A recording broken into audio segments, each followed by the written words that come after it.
Em geral, problemas de rotação são consideravelmente complicados. Há dois casos extremos, né?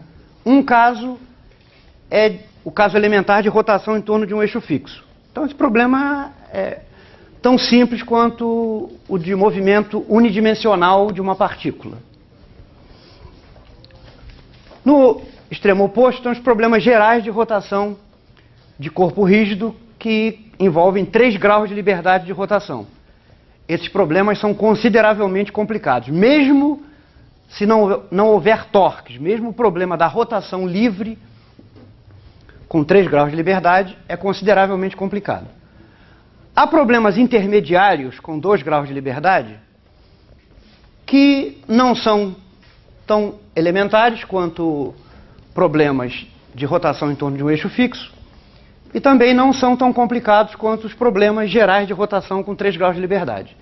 Um exemplo que eu quero tratar aqui é o seguinte exemplo. Imagine uma rampa inclinada de um certo ângulo alfa e uma moeda lançada sobre essa rampa e vamos supor que essa moeda rola sem deslizar sobre essa rampa e também sem tombar, de modo que o plano da moeda é sempre perpendicular à rampa.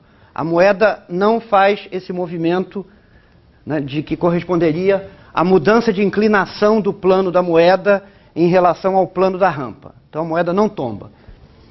Isso significa que essa moeda só tem 2 graus de liberdade de rotação. 1 grau de liberdade é de rotação em torno do próprio eixo, e o outro grau de liberdade é de rotação do plano da moeda sobre o plano inclinado.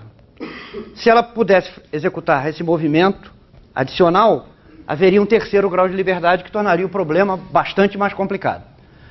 Então vamos supor que a moeda não tomba, o plano da moeda permanece sempre perpendicular ao plano da rampa, de modo que bastam esses 2 ângulos, θ e φ, para especificar a orientação dessa moeda em relação ao plano inclinado. Essa linha aqui, o eixo Z está sendo tomado como um eixo perpendicular à rampa. Se isto aqui é a rampa ao longo da qual a moeda se move, o eixo X é um eixo horizontal, o eixo Y é esse eixo ao longo da rampa e o eixo Z é perpendicular. Tá bom? Nós podemos localizar o centro de massa da moeda dando as coordenadas x, y desse ponto, do centro de massa da moeda, que é o centro geométrico. Nós estamos supondo que essa moeda tem raio R e é homogênea. O ângulo φ, então, mede a rotação, ou descreve a rotação da moeda em torno do seu próprio eixo. Tá bom? Se nós marcamos uma linha aqui na moeda, o ângulo que essa linha faz com esta linha que vai do centro da moeda até o ponto de contato dela com a rampa, então descreve as rotações que essa moeda executa em torno do seu eixo de simetria. O outro ângulo θ especifica a orientação do plano da moeda por meio desse ângulo que a velocidade do ponto de contato, que é a mesma velocidade aqui do centro de massa, tá bom? Que esse vetor velocidade faz com o eixo Y, por exemplo. Nós poderíamos ter escolhido com o eixo X, tanto faz. Aqui escolhemos como coordenada θ o ângulo que a velocidade do centro de massa em cada instante faz com o eixo Y. Estamos supondo que valem as condições de rolamento sem deslizamento, tá bom? Isso significa que há certos vínculos que têm que ser levados em conta. A lagrangiana desse sistema é energia cinética menos energia potencial.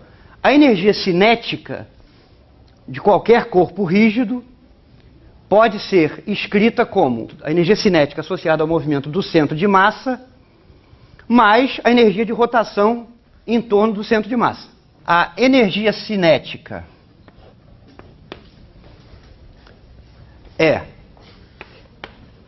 a parte correspondente ao movimento do centro de massa. Observe que a coordenada z é constante, tá bom? A coordenada z é medida perpendicularmente à rampa, então é sempre igual ao raio da moeda, tá? Então não há o grau de liberdade de movimento na direção z. Por isso que a energia cinética é só a soma desses dois termos aqui. Mas a energia de rotação em torno do centro de massa pode ser escrita como o meio de I1 ômega 1 quadrado mais I2 ômega 2 quadrado mais I3 ômega 3 ao quadrado, se nós usarmos eixos principais de inércia passando pelo centro de massa da moeda. E onde I1, I2 e I3 são os momentos principais de inércia correspondentes. Tá bom? Vamos ver como é que a gente pode deduzir essa expressão para energia cinética de rotação. Tá bom? A energia cinética de rotação de um corpo qualquer em torno do seu centro de massa vai ser soma de 1/2 de mk vk ao quadrado, onde vk é o vetor velocidade da késima partícula em relação ao centro de massa, a contato do centro de massa, tá? Ou relativamente ao centro de massa. Mas isso aqui é a mesma coisa de que metade da soma de mk. Isso aqui é o produto escalar de v por v. Mas isso é v escalar. Nós já vimos que a velocidade de um ponto qualquer de um corpo rígido, do ponto de vista de um referencial inercial externo, é esse produto vetorial aqui, ó, ômega vezes RK.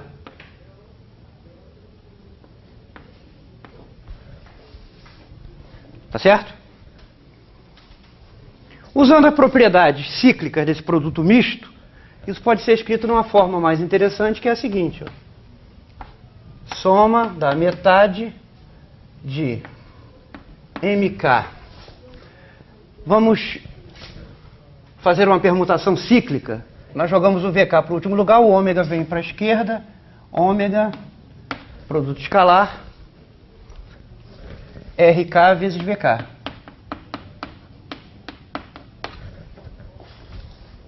Tá certo? Isso é a mesma coisa que metade de ômega escalar soma de mk ou RK vezes mk VK. Mas isto aqui é o momento angular. Tudo aqui em relação ao centro de massa. Tá bom? Então isso aqui é simplesmente metade de L ômega ou ômega L, como queira.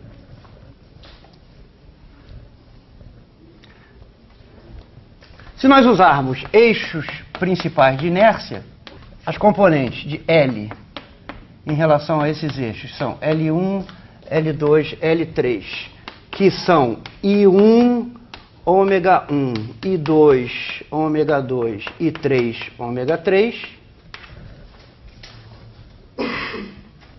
E com ômega igual a ômega 1, ômega 2, ômega 3, em termos de suas componentes ao longo dos eixos principais de inércia, vocês veem imediatamente que esse produto escalar aqui é exatamente o mesmo que isso.